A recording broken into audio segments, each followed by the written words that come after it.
So now anatomical landmarks of maxilla. Next question, next discussion region.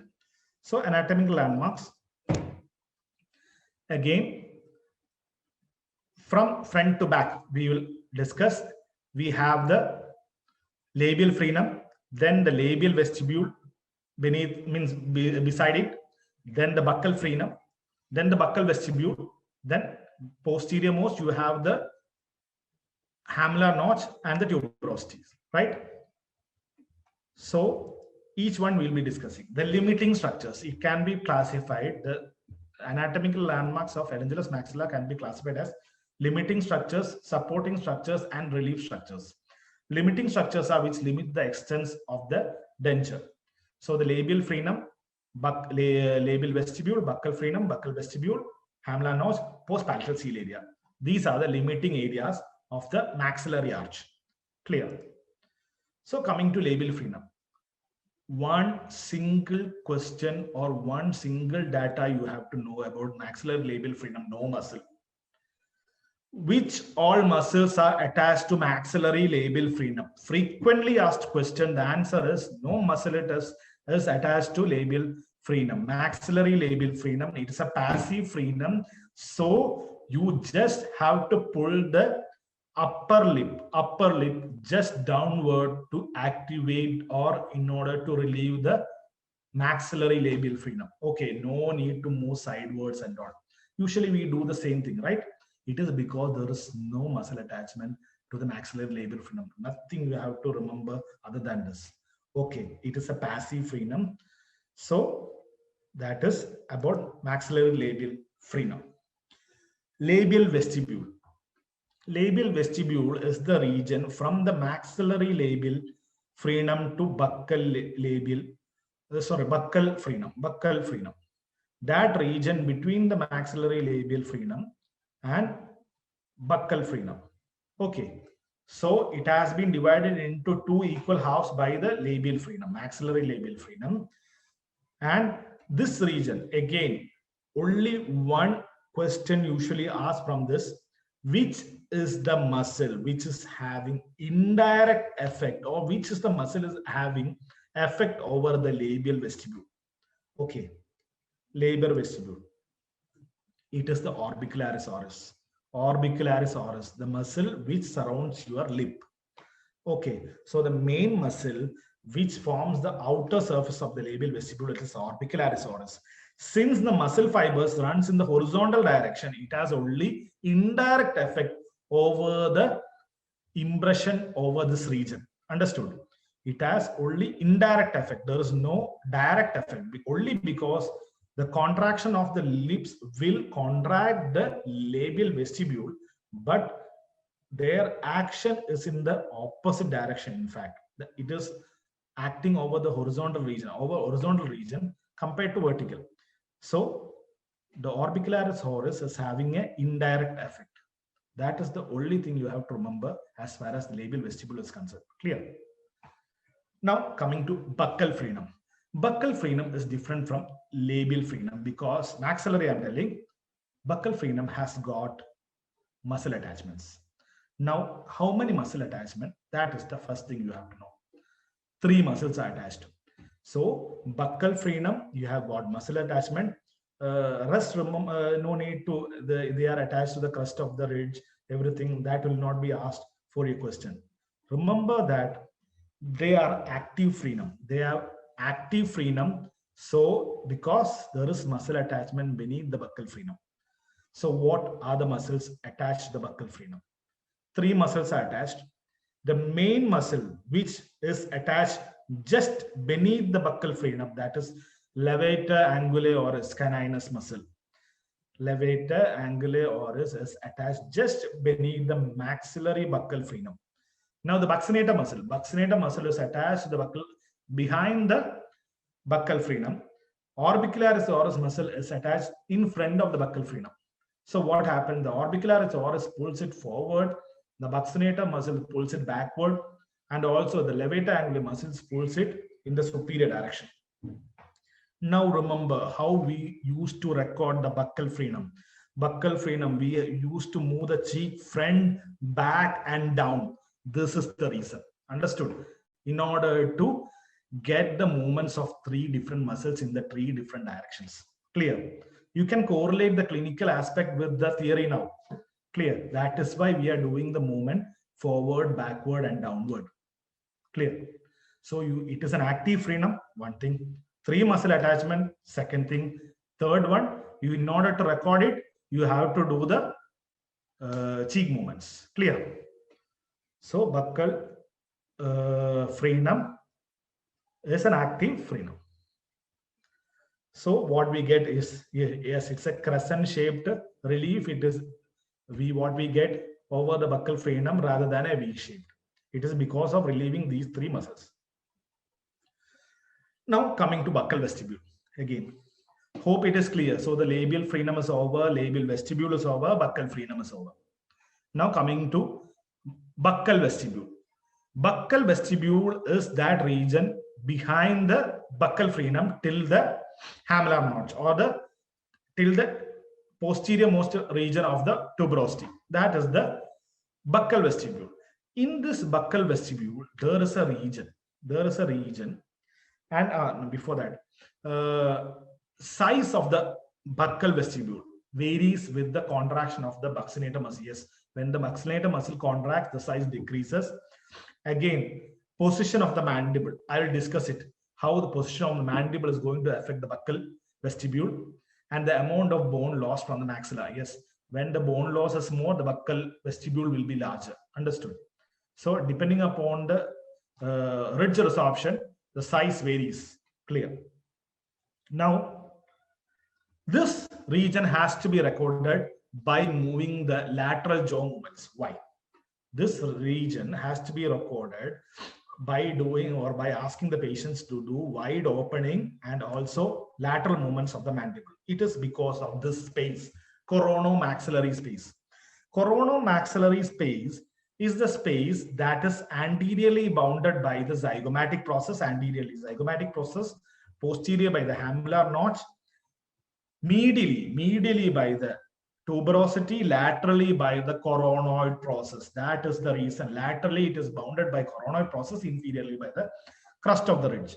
Now, coronomaxillary space, now we have discussed that it is influenced by the coronoid process or during the movement of the mandible. See, usually the coronoid process flare laterally. Usually it flares laterally, so that during wide opening, it doesn't have much interference over the space. The coronomaxillary space is a region over the buccal vestibule. Okay. So during wide opening, if the coronoid process is flared laterally, it is not going to affect much. But in some patients, they are constricted or straight. They are constricted medially or straight. Now it's going to affect it. Now wide opening, they are going to reduce the buccal vestibule or the coronomaxillary space. They are going to interfere with the denture thickness. Clear? So in order to avoid this, we do the lateral movements for recording this region while recording the maxillary posterior region, means buccal vestibule region. We do the lateral movement of the mandible to record the interference caused by the coronoid process, and we get a notch if it is constricted. If it is constricted coronoid process, we get a notch over the buccal impression, buccal region of the posterior most region of the maxillary impression, and that notch is known as over the impression. The impression, we get a notch, and that notch is known as the coronoid notch.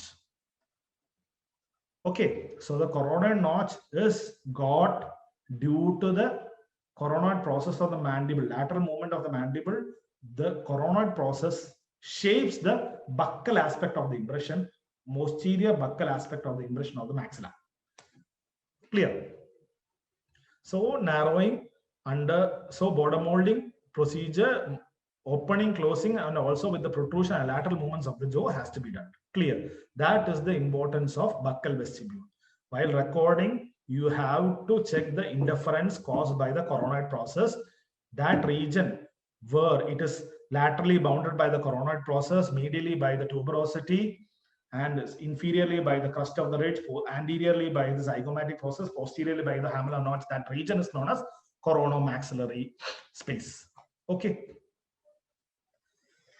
Next is the hamular notch. Hamular notch lies behind the tuberosity.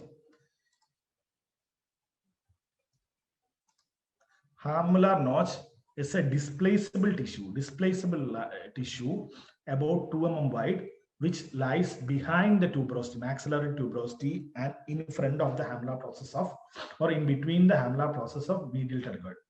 It is also known as pterygomaxillary notch. Now, how we can identify pterygomaxillary notch or the hamular notch, or which instrument is used to identify it? We use an instrument known as T-burnisher. Everyone will be knowing that. T-burnisher. T-burnisher. So remember, hamular notch or pterygomaxillary notch is identified with the help of T-burnisher. Okay. It also extends, or it also determines the posterior border of the maxillary denture. And this region provides a seal. Actually, post-palatal seal area, it's divided into two regions. One is the pterygomaxillary seal and the other one is the post-palatal seal area. So the pterygomaxillary seal is provided by the hamular notch. Okay, pterygomaxillary seal is provided by the pterygomaxillary notch or the hamular notch. Hope it is clear. Again, I have told you, yeah, the pterygomaxillary seal is provided by this region. This is the posterior, which helps in the determine the posterior border of the maxillary denture. Now coming to post-palatal seal area. Post-palatal seal area. Read the definition line by line. It is soft tissue area at or beyond the junction of soft tissue area at or beyond the junction of hard and soft palate. At the junction or beyond the junction. So post-palatal seal area lies in which region? Hard palate, soft palate, at the junction of hard and soft palate. None of the above. It lies in soft palate. Understood? At or beyond. At or beyond. So soft tissue area at or beyond the junction of hard and soft palate, on which pressure within physiologic limit can be applied by the denture, aids in retention of denture. Okay, aids in its retention. Okay, that is the definition. Remember that post-palatal seal area lies in soft palate. Clear? That is the thing that I want to explain it to you all. That question has been asked. It is not only at the junction, it can be beyond at the junction also. So it lies in the soft palate.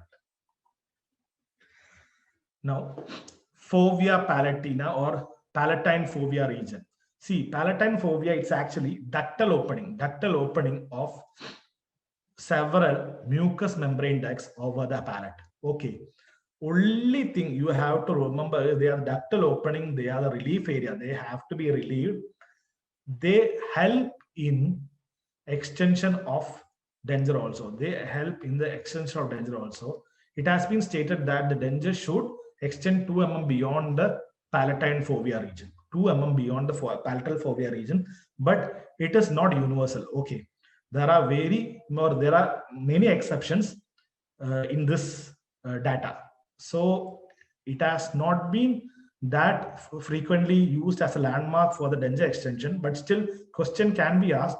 It should be covered and it should be relieved also. It should be covered and it should be relieved also. And also it should extend 2 mm beyond the fovea palatina region.